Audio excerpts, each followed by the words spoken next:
नमस्कार सभी को। मेरे चैनल में आप सभी का हार्दिक स्वागत है। आज मैं उपस्थित हूँ सूर्यकांत त्रिपाठी निराला द्वारा लिखित कहानी चतुरी चमार। चतुरी चमार डाक खाना चमियाना मौजा गढ़कला उन्नाव एक कदीमी बासिंदा है।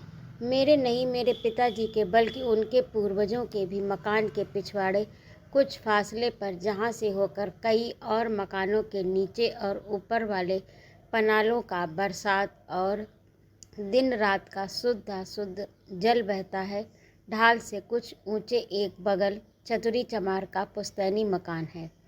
मेरी इच्छा होती है चतुरी के लिए गौरवे बहुवचनम लिखूं, क्योंकि साधारण लोगों के जीवन चरित्र या ऐसे ही कुछ लिखने के लिए सुप्रसिद्ध संपादक पंडित बनारसी दास चतुर्वेदी द्वारा दिया हुआ आचार्य द्विवेदी जी का प्रोत्साहन पढ़कर मेरी श्रद्धा बहुत बढ़ गई है।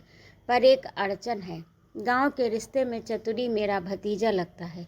दूसरों के लिए वह श्रद्धेय अवश्य है, क्योंकि अपने उपान्ह साहित्य में आजकल के अधिकांश साहित्यिकों की तरह अपरिवर्तनवादी है। वैसे ही देहात में दूर दूर तक उसके मजबूत जूतों की तारीफ है। पासी हफ्ते में 3 दिन हिरन चौगड़े और बनैले सुअर खदेड़ कर फांसते हैं। किसान अरहर की ठूटियों पर ढोर भगाते हुए दौड़ाते हैं। कटीली झाड़ियों को दबाकर चले जाते हैं। छोकड़े बेल बबूल करील और बेर के कांटों से भरे रुंधवाए बागों से सरपट भागते हैं। लोग जेंगरे पर मड़नी करते हैं। द्वारिका नाई न्योता बांटता हुआ 2 साल में 2000 कोस से ज़्यादा चलता है। चतुरी के जूते अब परिवर्तनवाद के चुस्त रूपक जैसे टस से मस नहीं होते। ये जरूर है कि चतुरी के जूते जिला बांदा के जूतों से वजन में हल्के बैठते हैं। संभव है चित्रकूट के इर्द गिर्द होने के कारण वहाँ के चर्मकार भाइयों पर राम जी की तपस्या का प्रभाव पड़ा हो, इसलिए उनका साहित्य ज़्यादा ठास हुआ। चतुरी बगैर लखनऊ के नज़दीक होने के कारण नवाबों के साए में आए हों। उन दिनों मैं गांव में रहता था। घर बगल में होने के कारण बैठे हुए ही मालूम कर लिया कि चतुर्वेदी आदिकों से संत साहित्य का अधिक मर्मज्ञ है। केवल चिट्ठी लिखने का ज्ञान न होने के कारण एक क्रिय होकर भी भिन्न फल है। वे पत्र और पुस्तकों के संपादक हैं। यह जूतों का। एक रोज़ मैंने चतुरी आदि के लिए चरस मंगवाकर अपने ही दरवाजे बैठक लगवाई। चतुरी उम्र में मेरे चाचा जी से कुछ छोटा होगा। कई घरों के लड़के बच्चे समेत चरस रसिक रघुपति पद नेहू लोध आदि के सहयोग से मजीरेदार डफलियाँ लेकर मैं रात 8 बजे तक आकर डट गया। कबीरदास, सूरदास, तुलसीदास, पलटूदास आदि ज्ञात अज्ञात अनेकों संतों के भजन होने लगे। पहले मैं निर्गुण शब्द का केवल अर्थ लिया करता था। लोगों को निर्गुण पद है कहकर संगीत की प्रशंसा करते हुए सुनकर हंसता था। अब गंभीर हो जाया करता हूँ। जैसे उम्र की बाढ़ के साथ अक्ल बढ़ती है। मैं मचिया पर बैठकर भजन सुनने लगा। चतुरी आचार्य कंठ से लोगों को भूले पदों की याद दिला दिया करता। मुझे मालूम हुआ चतुरी कबीर पदावली का विशेषज्ञ है। मुझसे उसने कहा, काका ये निर्गुण पद बड़े बड़े विद्वान नहीं समझते। फिर शायद मुझे भी उन्हीं विद्वानों की कोटि में शुमार कर बोला, इस पद का मतलब। मैंने उतरे गले से बात काटकर उभरते हुए कहा, चतुरी आज गा लो, कल सुबह आकर मतलब समझाना। मतलब से गाने की तलब चली जाएगी। चतुरी खखार कर गंभीर हो गया। फिर उसी तरह डिक्टेट करता रहा। बीच बीच में ओजस्विता लाने के लिए चरस की पुट चलती रही। गाने में मुझे बड़ा आनंद आया। ताल पर तालियां देकर मैंने भी सहयोग किया। वे लोग ऊंचे दर्जे के उन गीतों का मतलब समझते थे। उनकी नीचता पर यह एक आश्चर्य मेरे साथ रहा। बहुत से गाने अलंकारिक थे। वे उनका भी मतलब समझते थे। रात तक मैं बैठा रहा। मुझे मालूम न था कि भगत कराने के अर्थ रात भर गंवाने के हैं। तब तक आधी चरस भी खत्म न हुई कि नींद ने जोर मारा।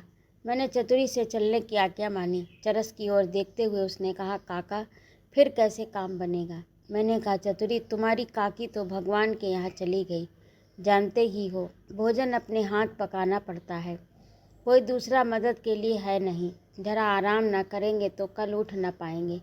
चतुरी नाराज होकर बोला, तुम ब्याह करते ही नहीं, नहीं तो 13 काकी आ जाएं। हाँ वैसी तो। मैंने कहा, चतुरी भगवान की इच्छा, तुम ब्याह करते नहीं, नहीं तो 13 काकी आ जाएं। हाँ वैसी तो। मैंने कहा, चतुरी भगवान की इच्छा। दुखी हृदय से सहानुभूति दिखलाते हुए चतुरी ने कहा, काकी बहुत पढ़ी लिखी थी, मैंने हसार को कई चिट्ठियाँ उनसे लिखवाई हैं। फिर चलती हुई चिलम में दम लगाकर धुआं पीकर सिर नीचे की ओर जोर से दबाकर नाक से धुआं निकालकर बैठे गले से बोला, काकी रोटी भी करती थी, बर्तन भी मलती थी और रामायण भी पढ़ती थी। बड़ा अच्छा गाती थी काका, तुम वैसा नहीं गाते। बुढ़ऊ बाबा मेरे चाचा दरवाजे बैठते थे, भीतर काकी रामायण पढ़ती थी, गजलें और न जाने क्या क्या टिल्लाना गाती थी। क्यों काका? मैंने कहा, हूँ। तुम लोग चतुरी गाओ, मैं दरवाज़ा बंद करके सुनता हूँ। जगने तक भगत होती रही, फिर कब बंद हुई मालूम नहीं। जब आँख खुली तब काफ़ी दिन चढ़ाया था। मुंह धोकर दरवाज़ा खोला, चतुरी बैठा एकटक दरवाजे की ओर देख रहा था। कबीर पदावली का अर्थ उससे किसी ने नहीं सुना। मैंने सुबह सुनने के लिए कहा था, वह आया हुआ है। मैंने कहा, क्यों चतुरी, रात सोए नहीं? चतुरी सहज गंभीर मुद्रा से बोला, सोकर जगे तो बड़ी देर हुई, बुलाने की वजह से आया हूँ। जिनमें शक्ति होती है अवैतनिक शिक्षक वही हो सकते हैं। मैंने कहा, मैं तैयार हूँ, पहले तुम कबीर साहब की कोई उलटबाजी को सीधी करो। कौन सुनाऊँ? चतुरी ने कहा, एक से एक बढ़कर है। मैं कबीर पंथी हूँ न काका, जहाँ गिरह लगती है साहब आप खोल देते हैं। मैंने कहा, तुम पहुँचे हुए हो, ये मुझे कल ही मालूम हो गया था। चतुरी आँख मूंद कर शायद साहब का ध्यान करने लगा, फिर सस्वर एक पद गुनगुनाकर गाने लगा, फिर एक एक कड़ी गाकर अर्थ समझाने लगा। उसके अर्थ में अनर्थ पैदा करना आनंद खोना था। जब वह भाष्य पूरा कर चुका, जिस तरह के भाष्य से हिंदी वालों पर कल्याण के निरामिक लेखों का प्रभाव पड़ सकता है, मैंने कहा, चतुरी तुम पढ़े लिखे होते तो 500 की जगह पाते। खुश होकर चतुरी बोला, काका कहो तो अर्जुनवा चतुरी का एक 17 साल का लड़का को पढ़ाने के लिए भेज दिया करूं, तुम्हारे पास पढ़ जाएगा, तुम्हारी विद्या ले लेगा, मैं अपनी दे दूंगा, तो कहो भगवान की इच्छा हो जाए तो कुछ काम बन जाए। मैंने कहा, भेज दिया करो, दिया घर से लेकर आया करे, हमारे पास एक ही लालटेन है, बहुत नज़दीक घिंचेगा तो गांव वाले चौंकेंगे, आगे देखा जाएगा, लेकिन गुरु दक्षिणा हम रोज़ लेंगे। घबराओ मत, सिर्फ बाजार से हमारे लिए गोश्त ले आना होगा और महीने में 2 दिन चक्की से आटा पिसवा कर लाना होगा। इतनी मेहनत हम देंगे, बाजार तुम जाते ही हो। चतुरी को इस सहयोग से बड़ी खुशी हुई। एक प्रसंग पर आने के विचार से मैंने कहा, चतुरी तुम्हारे जूते की बड़ी तारीफ है। खुश होकर चतुरी बोला, हाँ काका, 2 साल चलता है, उसमें एक दर्द भी दबा है। दुखी होकर कहा, काका जिमीदार के सिपाही के एक जोड़ा हर साल देना पड़ता है, एक जोड़ा भगतवा देता है, एक जोड़ा पंचमा। जब मेरा ही जोड़ा मज़े में 2 साल चलता है, तब ज़्यादा लेकर कोई चमड़े की बर्बादी क्यों करे, कहकर डबडबाई आंखों से देखता हुआ जुड़े हाथों से वहीं सी बटने लगा। मुझे सहानुभूति के साथ हंसी आ गई, मगर हंसी को होठों से बाहर ना आने दिया। संभल कर स्नेह से कहा, चतुरी इसका वाजिबौल अर्ज में पता लगाना होगा। अगर तुम्हारा जूता देना अर्ज होगा तो इसी तरह पुस्त दर पुस्त तुम्हें जूते देते रहने पड़ेंगे। चतुरी सोचकर मुस्कुराया, बोला, अब्दुल अर्ज में दर्ज होगा। क्यों काका? मैंने कहा, देख लो, सिर्फ 1 रुपया हक लगेगा। वक्त बहुत हो गया था, मुझे काम था। चतुरी को मैंने विदा किया। मैं गंभीर होकर सिर हिलाता हुआ चला गया। मैं उसके मनोविकार पढ़ने लगा। वह एक ऐसे जाल में फंसा है जिसे वह काटना चाहता है। भीतर से उसका पूरा जोर उभर रहा है, जिसमें बार बार उलझ कर रह जाता है। अर्जुन का आना जारी हो गया। उन दिनों बाहर मुझे कोई काम न था, देहात में रहना पड़ा। गोश्त आने लगा। समय समय पर लोध, पासी, धोबी, चमारों का ब्रह्म भोज भी चलता रहा। घृत पक्व मसालेदार मांस की खुशबू से जिसकी भी लार टपकी, आप ही निमंत्रित होने को पूछा। इस तरह मेरा मकान साधारण जनों का अड्डा बल्कि हाउस ऑफ कॉमन्स हो गया। अर्जुन की पढ़ाई उत्तरोत्तर बढ़ चली। पहले पहले जब दादा, मामा, काका, दीदी, नानी उसने सीखा तो हर्ष में उसके माँ बाप सम्राट पद पाए हुए कुछ छाप कर छलके। सब लोग आपस में कहने लगे, अब अर्जुनबा दादा दादी पढ़ गया। अर्जुन अपने बाप चतुरी को दादा और माँ को दीदी कहता था। दूसरे दिन उसके बड़े भाई ने मुझसे शिकायत की। कहा, बाबा अर्जुनबा और तो सब पढ़ लिख लेता है पर भैया नहीं लिखता। मैंने समझाया कि किताब में दादी दादा से भैया की इज्जत बहुत ज़्यादा है। भैया तक पहुँचने में उसे 2 महीने की देर होगी। धीरे धीरे आम पकने के दिन आए। अर्जुन अब दूसरी किताब समाप्त कर अपने खानदान में विशेष प्रतिष्ठित हो चला। कुछ नाजुक मिजाज भी हो गया। मोटा काम न होता था। आम खिलाने के विचार से मैं अपने चिरंजीव को लिवा लाने के लिए ससुराल चला गया। तब उसकी उम्र 9-10 साल की होगी। स्वयं या चहर्रुम में पढ़ता होगा। मेरे यहाँ उसके मनोरंजन की चीज़ न थी। कोई स्त्री भी न थी जिसके प्यार से वह बहला रहता। पर 2-4 दिन के बाद मैंने देखा वह ऊबा नहीं। अर्जुन से उसकी गहरी दोस्ती हो गई। मैं अर्जुन के बाप के जैसा, वह भी अर्जुन का काका लगता था। यद्यपि उम्र में उससे पौने दो पट था, फिर भी पद और पढ़ाई में मेरे चिरंजीव बड़े थे। फिर ये ब्राह्मण के लड़के थे। अर्जुन को नई और इतनी बड़ी उम्र में उतने छोटे से काका को श्रद्धा देते हुए प्रकृति के विरुद्ध दबना पड़ता था। इसका असर अर्जुन के स्वास्थ्य पर 3-4 दिन में ही प्रत्यक्ष हो चला। तब मुझे कुछ मालूम न था। अर्जुन शिकायत न करता। मैं देखता था जब मैं डाक खाना या बाहर गांव से लौटता हूँ, मेरे चिरंजीव अर्जुन के यहाँ होते हैं या घर ही पर उसे घेर कर पढ़ाते रहते हैं। चमारों के टोले में गोस्वामी जी के इस कथन को मनहु मत गजगन निरख सिंह किशोरहि चोप कह कई बार सार्थक करते देख पड़े। मैं ब्राह्मण संस्कार की सब बातों को समझ गया, पर उसमें उपदेश क्या देता। चमार दबेंगे, ब्राह्मण दबाएंगे। दबा है, दोनों की जड़ें मार दी जाएं, पर सहज साध्य नहीं है, सोचकर चुप हो गया। मैं अर्जुन को पढ़ाता था तो स्नेह देकर उसे अपनी ही तरह का एक आदमी समझकर उसके उच्चारण की त्रुटियों को पार करता हुआ उसकी कमजोरियों की दरारें भविष्य में भर जाएंगी ऐसा विचार रखता था।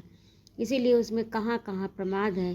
पर मुझे याद भी न था कि मेरे चिरंजीव ने 4 ही दिन में अर्जुन की सारी कमजोरियों का पता लगा लिया और समय असमय पर उसे घर बुलाकर मेरी गैर हाजिरी में उन्हीं कमजोरियों के रास्ते उसकी जीभ को दौड़ाते हुए अपना मनोरंजन करने लगे। मुझे बाद में मालूम हुआ सोमवार मियाँगंज के बाजार का दिन था। गोश्त के पैसे मैंने चतुरी को दे दिए थे। डाक खाना तब मंगरायर था। वहाँ से बाजार नज़दीक है। मैं डाक खाने से निबंध भेजने के लिए टिकट लेकर टहलता हुआ बाजार गया। चतुरी जूते की दुकान लिए बैठा था। मैंने कहा, कालिका धोबी भैया आए हुए हैं, चतुरी हमारा गोश्त उनके हाथ भेज देना। तुम बाजार उठने पर जाओगे, देर होगी।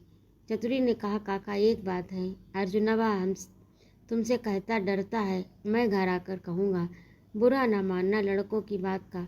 अच्छा कहकर मैंने बहुत सोच लिया। बकर कसाई के सलाम का उत्तर देकर बादाम और ठंडाई लेने के लिए बनियों की तरफ गया। बाजार में मुझे पहचानने वाले ना पहचानने वालों को मेरी विशेषता से परिचित करा रहे थे। चारों ओर से आंखें उठी हुई थी। ताज्जुब ये था कि अगर ऐसा आदमी है तो मांस खाना जैसा घृणित पाप क्यों करता है। मुझे क्षणमात्र में ये सब समझ लेने का काफ़ी अभ्यास हो गया था।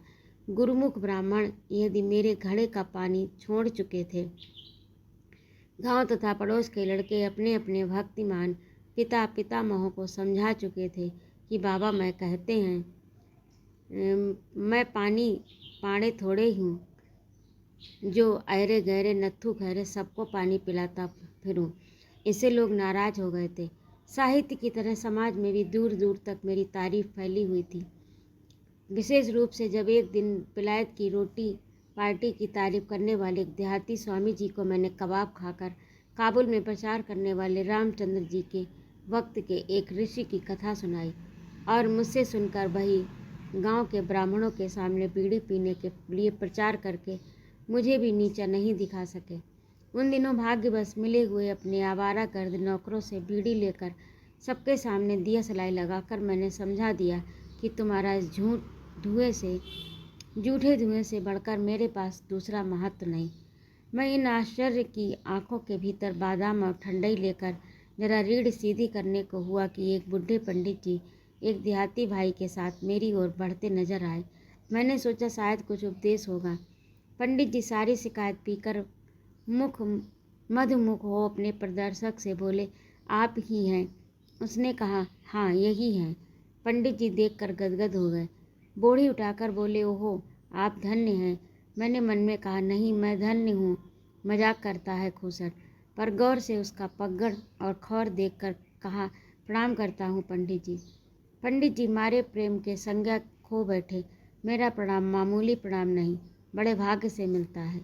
मैं खड़ा पंडित जी को देखता रहा। पंडित जी ने अपने देहाती साथी से पूछा, आप में सब पास हैं? आप बे में सब पास हैं? उनका साथी अत्यंत गंभीर होकर बोला, हाँ जिला में दूसरा नहीं। ऊँट काट कर मैंने कहा, पंडित जी रास्ते में 2 नाले और एक नदी पड़ती है। भेड़िए लागन है, डंडा नहीं लाया, आज्ञा हो तो चलूं। भेड़िए लागत हैं, डंडा नहीं लाया, आज्ञा हो तो चलूं, शाम हो रही है। पंडित जी स्नेह से देखने लगे। जो शिकायत उन्होंने सुनी थी आंखों में उस पर ही संदेह था। दृष्टि कह रही थी ये वैसा नहीं, जरूर गोश्त न खाता होगा, बीड़ी न पी होगी, लोग पाजी हैं। प्रणाम करके आशीर्वाद लेकर मैंने घर का रास्ता पकड़ा। दरवाजे पर आकर रुक गया। भीतर बातचीत चल रही थी। प्रकाश कुछ कुछ था, सूर्य डूब रहा था। मेरे पुत्र की आवाज़ आई, बोल रे बोल। इस वीर रस का अर्थ मैं समझ गया। अर्जुन बोलता हुआ हार चुका था, पर चिरंजीव को रस मिलने के कारण बुलाते हुए हार न हुई थी। चूँकि बार बार बोलना पड़ता था इसलिए अर्जुन बोलने से ऊब कर चुप हो गया। डॉक्टर पूछा गया तो सिर्फ कहा, क्या? वही गुण बोल। अर्जुन ने कहा, गुड़।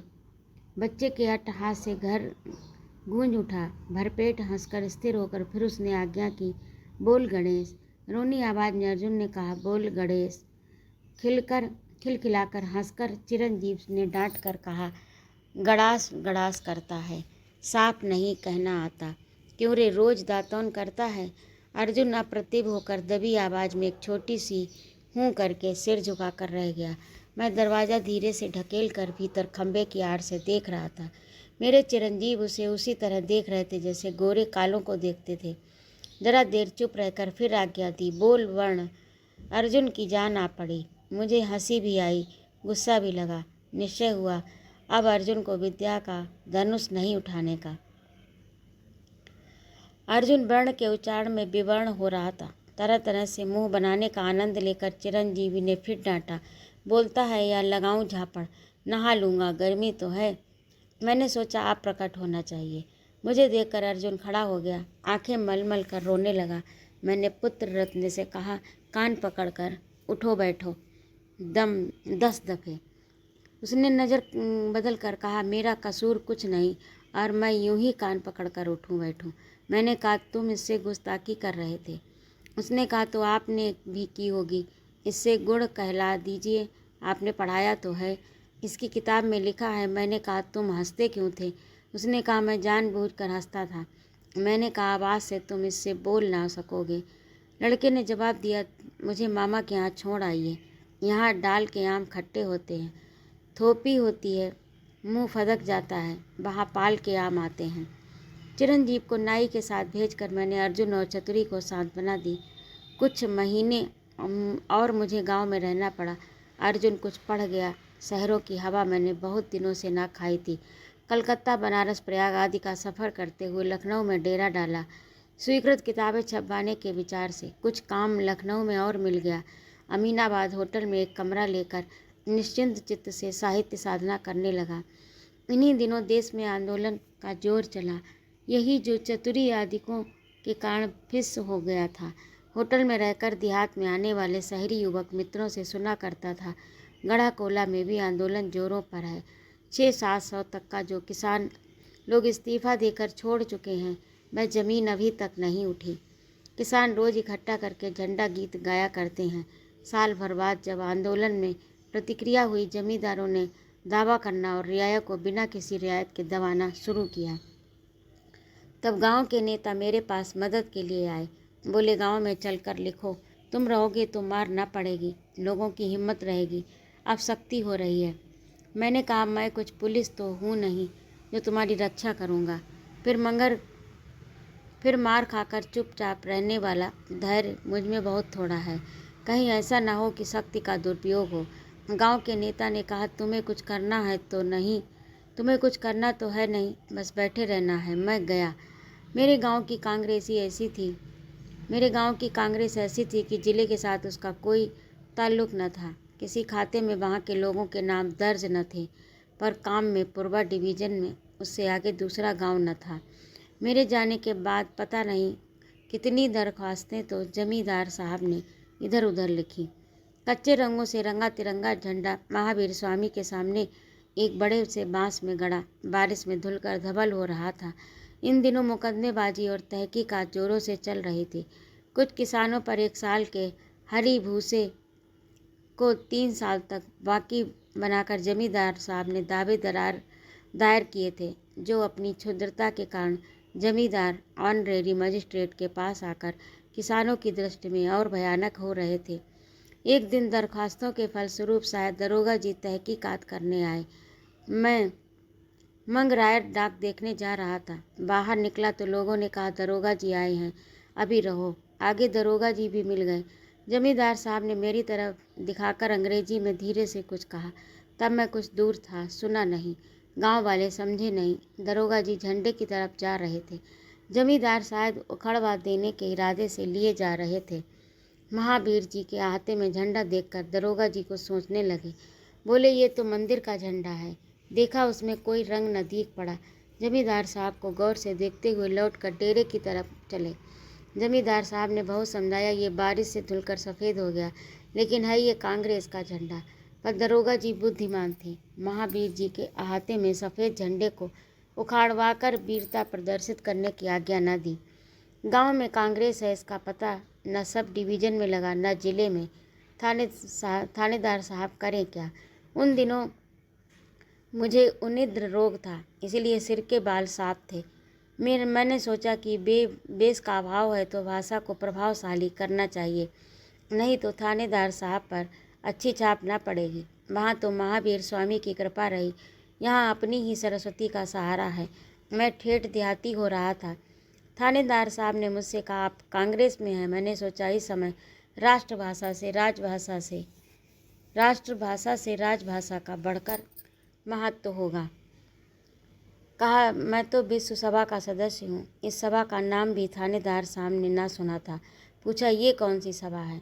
उनके जिज्ञासा भाव पर गंभीर होकर नोबेल पुरस्कार पाए हुए कुछ लोगों के नाम गिनाकर मैंने कहा, ये सब उसी सभा के हैं, ये सब उसी सभा के सदस्य हैं। थानेदार क्या समझे वह जाने। मुझसे पूछा, इस गांव में कांग्रेस है। मैंने सोचा, युधिष्ठिर की तरह सत्य की रक्षा करूं तो असत्य भाषण का पाप न लगेगा।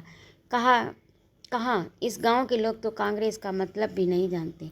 इतना कह के मैंने सोचा, अब ज़्यादा बातचीत ठीक न होगी। उठकर खड़ा हो गया। थानेदार साहब ने कहा, अच्छा मैं चलता हूँ, ज़रा डाक खाने में काम है।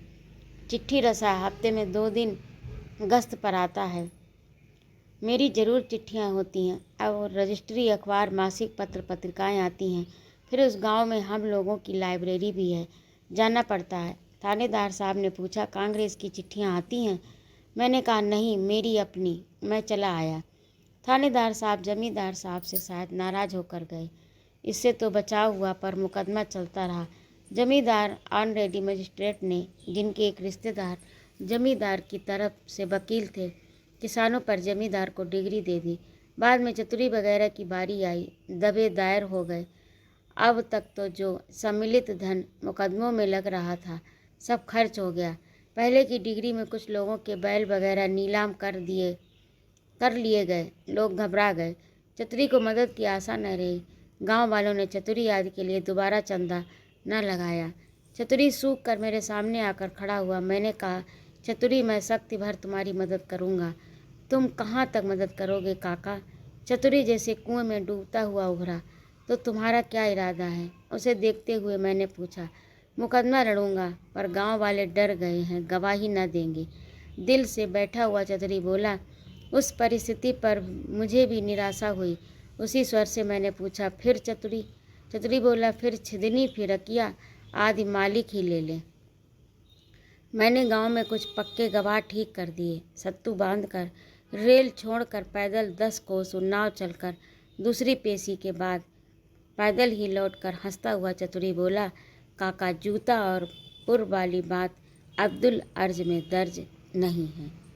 तो अभी आप सुन रहे थे सूर्यकांत त्रिपाठी द्वारा लिखित कहानी चतुरी चमार। आपको कैसी लगी कमेंट करके अवश्य बताइएगा।